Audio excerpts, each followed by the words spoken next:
mentioned worms and spirochetes and amoeba and flagella and all those other parasites. So we have a serious issue on hand, and people are carrying these around in their intestines every day.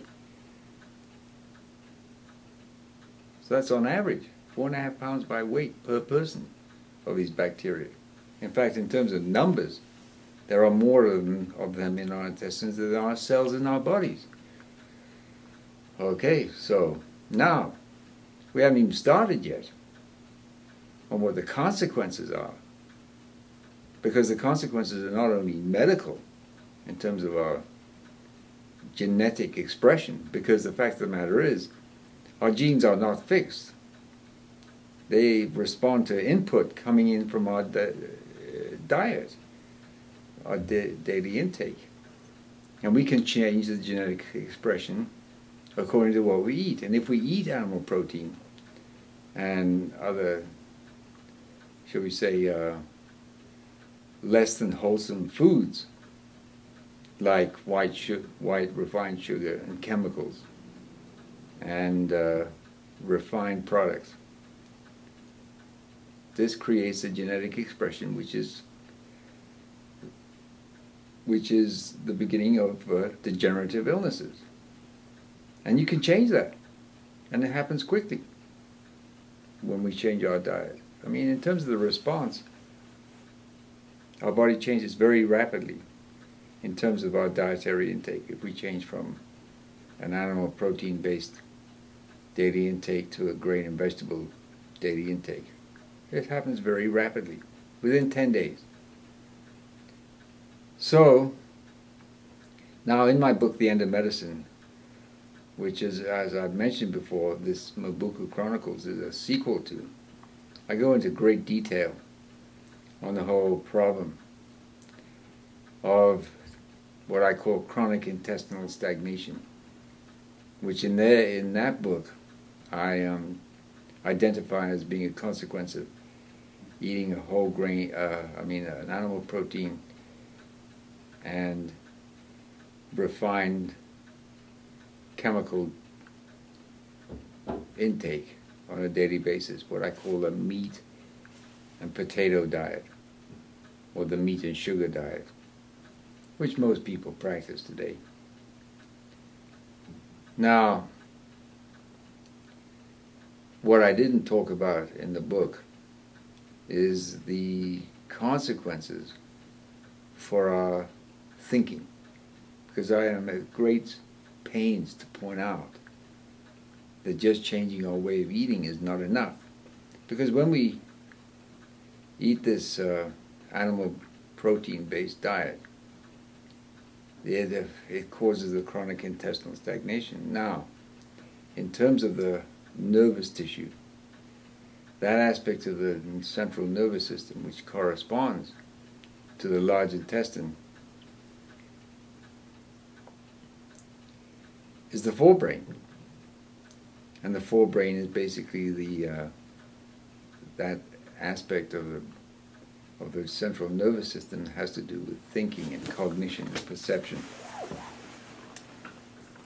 And so when we get this stagnation in our intestines, chronic intestinal stagnation, we also get stagnation in our forebrain. So this causes our thinking to become stagnated. Now, the brain is not where thinking occurs. No. The brain is the sense organ for thinking. Thinking actually occurs in the soul, and the etheric body has a lot to do with thinking. And of course the existence of the etheric body and the astral body, which is another word for the soul. The etheric body is simply not recognized as being in existence at all. But nevertheless it's there. The etheric body can also be seen as or designated as the formative life body, the formative body of the human organism. In other words, The etheric body is that aspect of the human organ which forms the architecture of all the various organs and tissues of the body, as well as their function, and coordinates all those. So of course the etheric body is very important, and it plays a significant role in thinking. So we have the stagnated sense organ, the brain. And it's interesting, George Asawa, he had an interesting take on the forebrain. He said it was like an antenna that you tuned in, the frequency of which, it was like a radio, so you could tune it according to the way you eat. And narrow, the more stagnated your eating is, the more narrow the band you could tune into in terms of your thinking. And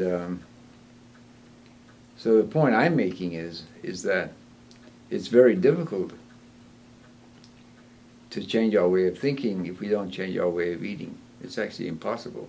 But on the other hand, it is also true to say, because this I have observed in my macrobiotic work over the past 35 years, that people don't change their way of thinking, even though they're eating macrobiotically, because you have to work at that. It's not enough to assume, and a lot of people do assume, that if we change our way of eating, we also change our way of thinking. And it's not true. We have to work at changing our way of thinking. And of course we do this by study, and studying yin and yang mainly, as well as the five transformation theory, as well as reading Rudolf Steiner, especially his book, The Philosophy of Spiritual Activity, which is actually the philosophy of thinking. I mean, that's what that book is about. And he calls thinking a spiritual activity, which of course it is. And of course an older title of that book is The Philosophy of Freedom. And as a general rule, if you're going to start studying Steiner, which I of course highly encourage and recommend, is that you should try to get older translations, because in the main they're better, at least from what I've been able to observe, reading many of his books and getting different editions over the course of the years that I have been studying this. So, and please remember that I said earlier that all the failed nation state, the nation state smashing itself to pieces, which is, we're witnessing it every day. I mean, and not just here in the United States, but elsewhere in the world.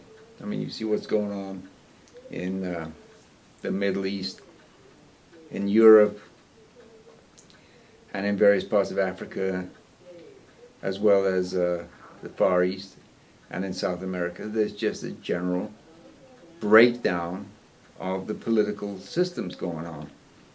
And this is necessarily the case.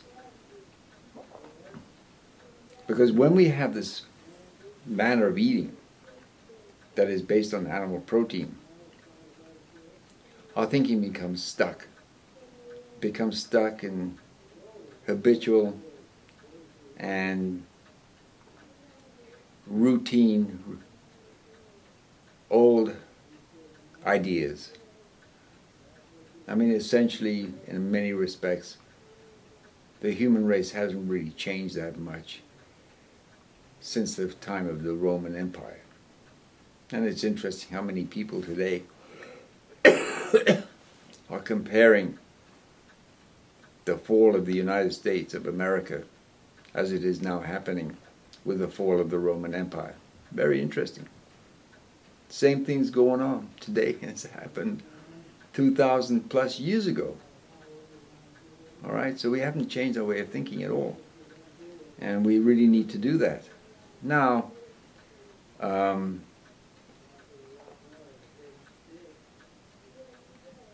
go further into this animal protein problem, I mean, I've just talked about the medical, personal consequences of eating an animal protein-based diet day in, day out, year in, year out, all our lives, and how stuck we become in our habitual rut of tired old thoughts, and it's everybody's doing it, it's people do not get the picture that this whole problem, all the symptoms that we're having today, are the result of our way of eating and our way of thinking.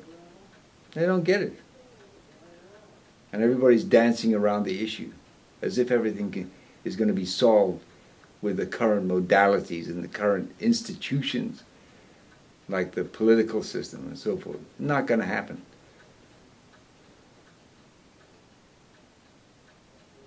Okay then, now we turn to the more social aspects of this problem of meat eating.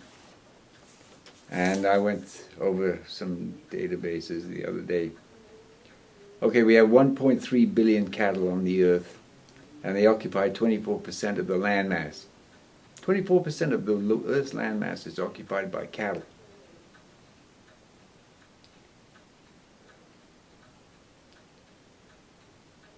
$70 to 80% of the grain grown in the United States is fed to livestock.